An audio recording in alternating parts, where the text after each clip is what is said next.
A paz do Senhor Jesus, vamos para mais um dia do nosso devocional.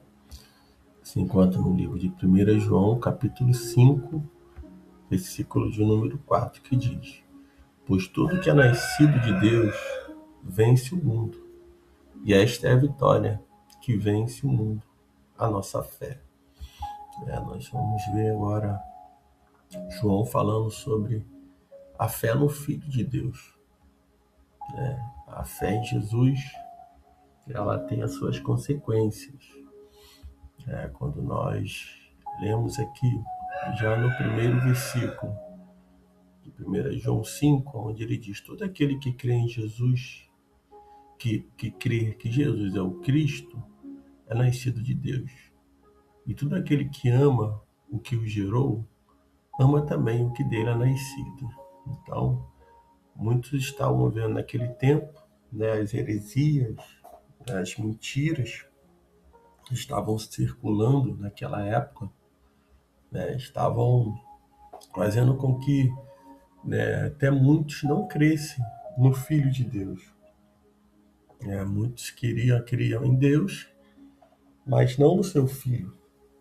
Então essa heresia ela foi sendo ali divulgada, foram falada, e muitos estavam nessa situação. João vem e escreve que todo aquele que crê que Jesus é o Cristo, que ele é nascido de Deus, e todo aquele que ama o que gerou, ama também o que dele é nascido. Então, amando o Pai, ama o Filho, amando o Filho, ama o Pai. Ele diz no versículo 2: assim, sabemos que amamos os filhos de Deus, se amamos a Deus e guardarmos os seus mandamentos. Então, a maior evidência daquele que ama a Deus é guardar os seus mandamentos. Muitas pessoas dizem que amam a Deus, mas andam fora do caminho de Deus, não obedece a sua palavra, não anda na direção do Espírito Santo de Deus. Então, o que vai evidenciar um homem, uma mulher, de que ele serve ao Senhor é quando ele guarda os seus mandamentos. Isso já demonstra que amamos o Filho de Deus. Aguardamos os ensinos de Jesus Cristo, aquilo que ele nos ensinou, aquilo que ele deixou, para que nós pudéssemos nos ser direcionados por ele em todo o tempo, não importa qual seja a época, foi lá no passado como hoje, aqui no presente também. Devemos seguir dessa maneira. O versículo 3 diz: porque o amor de Deus está nisto, em guardarmos seus mandamentos. E seus mandamentos não são um peso. Então, para aquele que ama a Deus, para aquele que realmente está na presença do Senhor, que vive uma vida separada, ele guarda os mandamentos. Isso não se torna um peso, isso não é um fardo, isso não se torna algo impossível de se fazer. Porque o amor a Deus, o amor à sua palavra, seus mandamentos, faz com que essas pessoas não sintam o pesado, os mandamentos pesados, o ensino pesado, porque quando nós amamos, tudo que fazemos por amor não é um peso. Quando nós amamos ao Pai, ao Filho, ao Espírito Santo, entendemos que nada se torna um peso. Não é pesado para aquele que ama obedecer. Mas aquele que diz que ama, ou que está com uma paixão momentânea, com o tempo se torna um peso. Mas para aquele que ama, não é um peso. É um privilégio sofrer em prol do Evangelho. Sabemos que isso são consequências, são coisas que virão, mas certeza que nós temos é que da vida eterna, e que um dia estaremos com o Senhor. Pois tudo que é nascido de Deus vence o mundo. E esta é a vitória que vence o mundo, a nossa fé. Então aquele que é nascido de Deus, ele vai vencer o mundo, vai vencer todas as tentações, vai vencer as perseguições, vai vencer tudo que possa estar se levantando contra, ele vai vencer, porque pela fé que temos em Deus, né, nós somos vitoriosos e vencemos esse mundo. Ele diz no versículo 5, quem vence o mundo, senão aquele que crê que Jesus é o Filho de Deus. Aquele que crê que Jesus é o Filho de Deus, ele já é um vencedor. Ele já venceu, já está vencendo. Né? Ele venceu o mundo.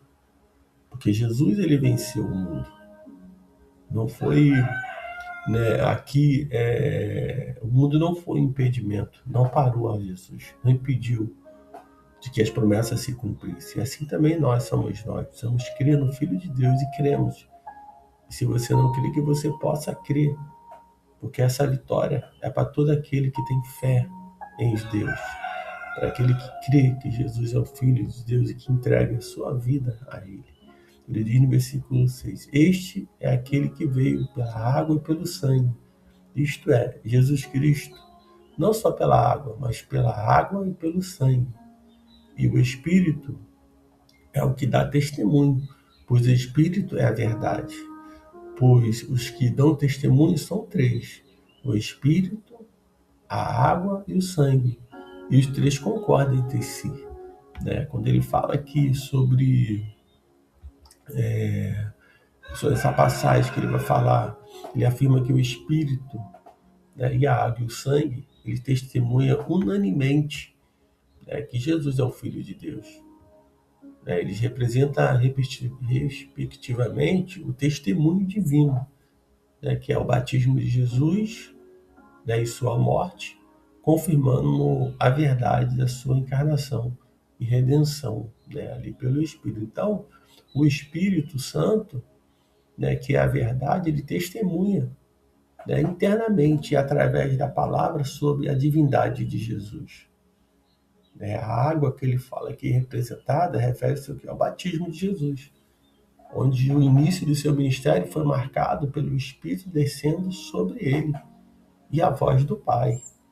Né? E o sangue refere-se à morte de Jesus na cruz, a sua crucificação, né? Essencial para a remissão de pecado. Então, o apóstolo João, ele escreveu isso para confirmar a fé dos crentes e refutar falsos ensinamentos da época, né? Como a heresia de Cerimpo, né? Que negava que Jesus era verdadeiramente o Filho de Deus encarnado, né? Separando sua divindade da sua humanidade na crucificação.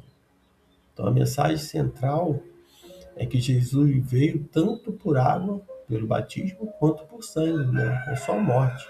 E que essa verdade é inquestionável, pois o testemunho de Deus é superior ao testemunho dos homens. Quando lemos o versículo de número 9, que diz, se recebemos o testemunho dos homens, o testemunho de Deus é este. Ele deu testemunho de seu Filho. Quem crê no Filho de Deus tem o testemunho em si mesmo. Quem não crê em Deus torna-o mentiroso, pois não crê no testemunho que Deus dá a seu Filho. E o testemunho é esse: Deus nos deu a vida eterna e essa vida está em seu Filho. Então, quem tem o Filho tem a vida. Quem não tem o Filho de Deus não tem a vida. E eu vos escrevo essas coisas a vós, que crede no nome do Filho de Deus, para que saibais que tendes a vida eterna. Então, que nós possamos ficar firmados nessa palavra e saber que o Deus nos deu a vida eterna. E essa vida está no seu Filho, que morreu por nós. E quem tem um filho vai ter a vida, mas quem não tem um filho de Deus não tem a vida. Então, que nós possamos crer no Filho de Deus, né, para que possamos ter a vida eterna, né, que possamos a cada dia, né, ter o nosso amor aumentado, né, possamos saber que temos a vida eterna à medida que nós cremos no Filho de Deus. Então, que nesse dia você possa ficar com essa palavra, que o Espírito Santo de Deus ele fale mais e mais ao teu coração.